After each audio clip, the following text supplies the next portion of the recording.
नमस्कार दोस्तों, मैं विनय जजोंदिया आपके लिए लेकर आया हूं एलसीएम एचसीएफ की सेकेंड सीरीज। ये इसलिए बनाया गया, कल जो लाइव वीडियो बना था वो थोड़ा धुंधला धुंधला आ रहा था, तो उससे कहते हैं कि इसको ऐसा बनाइए जिससे ये साफ साफ दिखाई दे। तो उसी की पूर्ति के लिए यह वीडियो बनाया गया। तो ये सवाल पीछे से प्रारंभ करते हैं, कल आगे से किए थे, आज उल्टे से प्रारंभ करते हैं। पहला सवाल है, वह सबसे छोटी प्राकृतिक संख्या कौन सी है। सवाल इस प्रकार है कि वह सबसे छोटी प्राकृतिक संख्या कौन सी है जिसे 1225 में जोड़े जाने पर 1225 में जोड़े जाने पर परिणामी संख्या 12, 18, 21 और 28 प्रत्येक से विभाजित करने पर शेषफल कितना बचे? केवल 3। ऐसी अवस्था में जब भी आपको छोटी संख्या या छोटी से छोटी पूछी जाए, तो जब भी छोटी से छोटी या छोटी की बात होती है तो हम लोग क्या निकालते हैं? एलसीएम निकालते हैं। तो हम सबसे पहले 12, 18, 21 और 28 का एलसीएम निकाल लेते हैं। सबसे पहले 2 से जाएगा तो कितना आ जाएगा? 6। यहाँ 2 से जाएगा तो कितना आ जाएगा? 9। ये 2 से जाएगा? नहीं। ये 2 से जाएगा तो कितना आ जाएगा? 14। फिर 2 से देखें, यहाँ 3 आ गया। ये जा रहा है 2 से? नहीं। ये जा रहा है? नहीं। 2 7 14। फिर 3 से देके देखते हैं कितना जा रहा है? 1, यहाँ 3, यहाँ 7, यहाँ 7।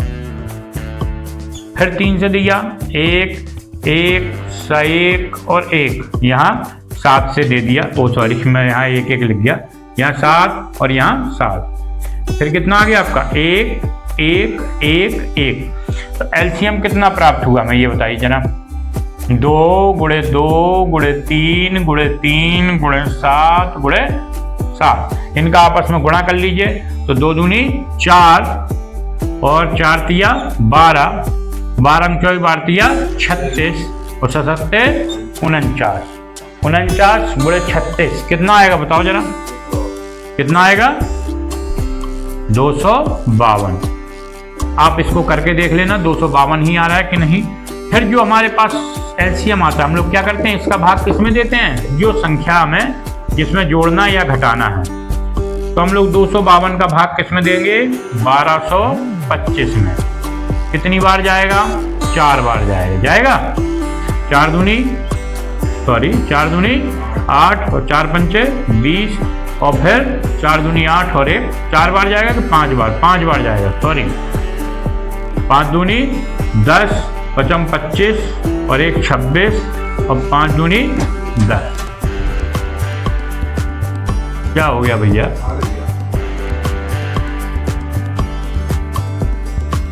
हाँ, जाओ। 5 बार ये ज्यादा जा रहा है क्या? नहीं जा रहा है। देखो 5 दूनी 10, हाथ से लगी 1, 5 25 1 26 2, 5 दूनी 10 12 60, 4 ही बार जाएगा। सॉरी, ठीक। 4 दूनी 8, 4 पंचे 20, हाथ से लगी 2, 4 दूनी 8 2 10। कितना आया? यहाँ पर ये आपका 15 में 8 गए, 8 5, यहाँ पर 5, यहाँ आ गया 7, यहाँ पर कितना बचा? 1, यहाँ पर 2, 217 ये जो है शेषफल बचा। जब भी ऐसी कंडीशन होती है तो हम इन दोनों का अंतर निकाल लेते हैं। तो 252 में 217 घटे तो कितने बचे? घटा के देखिए जरा। तो हम लोग कहेंगे 252 में 217 जाएंगे तो 12 में 7 गए तो यहाँ पर 5 बचेगा। यहाँ पर 1 हासिल ली थी, 5 था 4, 4 में 1 गया तो 3, 35 बचेगा। 2 में 2 गए तो 0। लेकिन उसने एक लास्ट में आपसे शर्त रखी कि प्रत्येक दशा में क्या शेषफल बचे?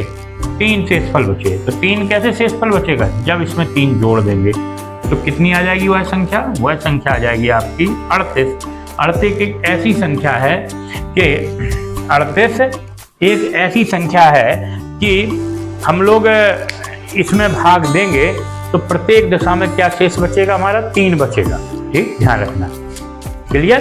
तो ये हो गया आपका पहला सवाल। थोड़ा बड़ा था लेकिन इस टाइप के सवाल परीक्षा में आपसे पूछे जाते हैं। चलिए, इसी टाइप में हम लोग नेक्स्ट सवाल प्रारंभ करते हैं। तब तक आप इसको नोट कर लीजिए।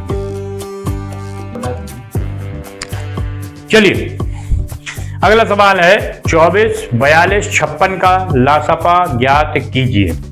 ठीक है, इस सवाल को कैसे करेंगे? 2 तरीके हैं, एक तो भाग विधि, एक गुणनखंड विधि। पहले भाग विधि से कर लेते हैं। 24, 42, 56 पहले 2 से गया, 2 एकम 2, 2 दूनी 4, 2 यहाँ पे कितना 2 दूनी 4, 2 एकम 2, 2 दूनी 4, 2 अट्ठे 16। फिर 2 से 2 छक्का 12, 21 और यहाँ पर 14। फिर 2 से 2 3 6, 21 और 7।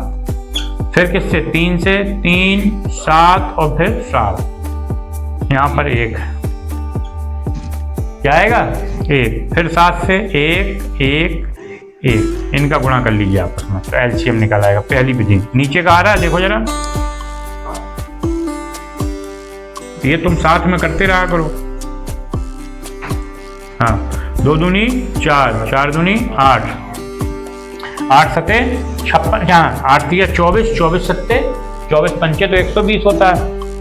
24 सत्ते कितना होगा बताओ जरा, 168 होना चाहिए। 7 चौका 28, 7 दूनी 14, 14।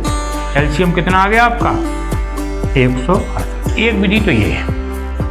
दूसरी विधि देख लो, हम लोग लिख लेंगे 24 42 56। 24 का क्या होगा बताओ जरा, 6 चौको 24 तो 8 तिया 24 भी तो होता है। 2 गुणे 2 गुणे 2 गुणे 3 और 7 छन 42, 7 छन तो 3 दूनी 6 और 7।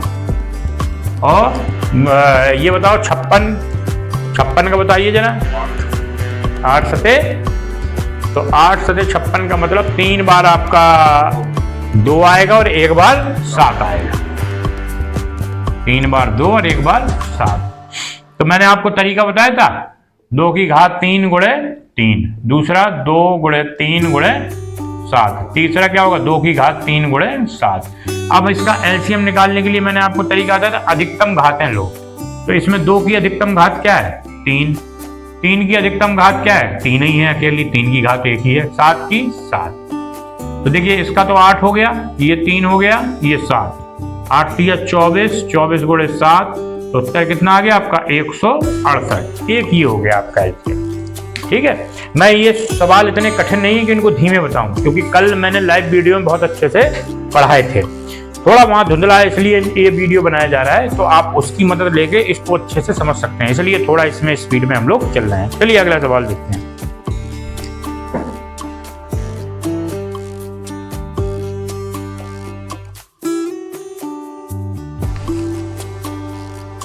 देखो, हाँ अब देखो ये सवाल लिखा है कि 2 अभाज्य संख्याओं x और y, यहाँ पर x जो है y से बड़ा है का लासापा 119 है, तो 3x माइनस y का मान निकाला। तो एक नोट मैंने कल लिखाया था, आज फिर लिखा देता हूं। नोट है आपका, लिख लीजिए 2 अभाज्य संख्याओं का लासापा उनका गुणनफल होता है। 2 अभाज्य संख्याओं का लासापा क्या होता है, उनका गुणनफल होता है। तो ये जो नोट लगाया है इससे ये तो कंफर्म हो गया कि जो 119 है वो x और y का क्या होगा गुणनफल होगा इस नोट के अनुसार। तो हम लिख सकते हैं f गुणे y बराबर 119 की हमने गुणनखंड की है, तो देख जरा करो जरा कितना होगा 17 सत्ते 119। 2 हुए इसके अलावा तीसरा हो भी नहीं रहा। उसने कहा है x बड़ा है और y छोटा है, यानी x का मान क्या आ गया आपका 17 और y छोटा है तो y का मान क्या आ गया 7। क्या कह रहा है 3y माइनस x का मान निकालो। y का मान 7 है, x का मान कितना है 7 किया 21, तो 17 21 में घटे तो कितना आ गया आंसर 4। कल के उत्तर में हम लोग क्या लिख गए थे, कल का जो सवाल था कल लिख गए थे 3x माइनस y। तो कोई टेंशन नहीं है, इसमें मान रखोगे तो दूसरा उत्तर मिल जाएगा। ठीक है, ठीक सवाल वही है, सिर्फ मान बदल गए थे, कोई दिक्कत नहीं। तो ये आ गया, क्लियर है सवाल। जब भी इस टाइप का, तो ये नोट ध्यान रखना है कि 2 अभाज्य संख्याओं का जो लासापा होता है सदैव उनका गुणनफल ही होता है, क्योंकि अभाज्य संख्याओं के आपके क्या नाम गुणनखंड होते नहीं हो, जिसके गुणनखंड नहीं होंगे उसका आप क्या कर पाओगे बताओ आप। ठीक है ना, तो उनका गुणन निकाल के ही हम लोग निकाल सकते हैं। ठीक है, चलिए अगला प्रश्न। तो भाई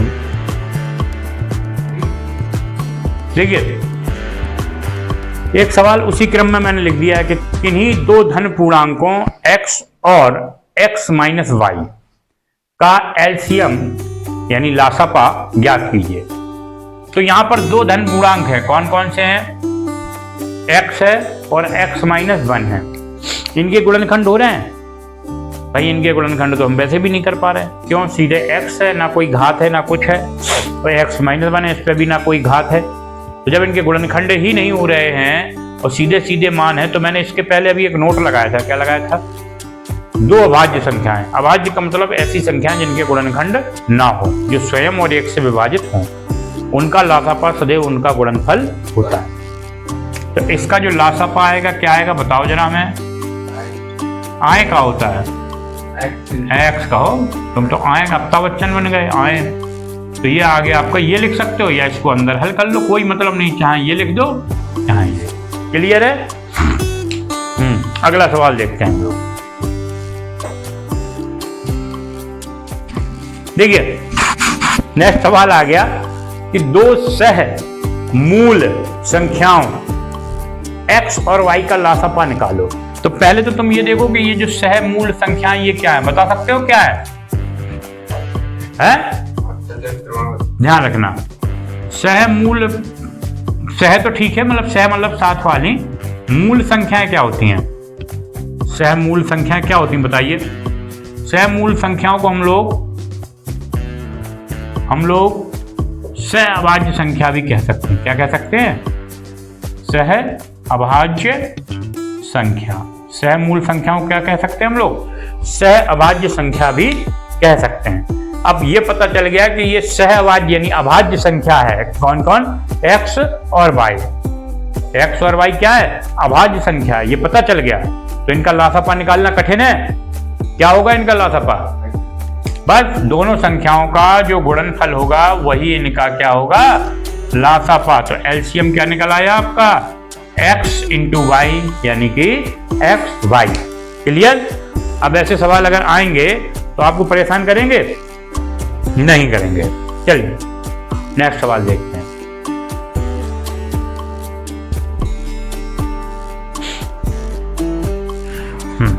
देखिए तो इस टाइप के जो सवाल होंगे मेरे हिसाब से लासापा, मासापा नहीं, लासापा जो सवाल है आपका वो लगभग मैंने खत्म कर दिए। एक दो टाइप के सवाल और हैं तो उनको भी बता देंगे, लेकिन वो टॉपिक अलग है, वो टॉपिक अलग है। उसको मैं प्रॉपर बनाऊंगा घंटियों और टाइल्सों के नाम से, लाइटों के नाम से, ठीक है, उस हिसाब से बनाऊंगा। वो एक प्रॉपर टॉपिक है, अलग से वो बनाया जाएगा। ठीक, तो ये टॉपिक जो है आपका क्लोज हो गया, लासापा और मासापा का। और आशा करता हूँ कि आपको समझ में आया होगा। तो अगर अच्छा लगे तो दोस्तों के साथ शेयर अवश्य करिए। नए हो चैनल को सब्सक्राइब करें। जय हिंद, जय भारत, जय श्री राम। मिलते हैं नेक्स्ट वीडियो में मासापा के साथ। धन्यवाद।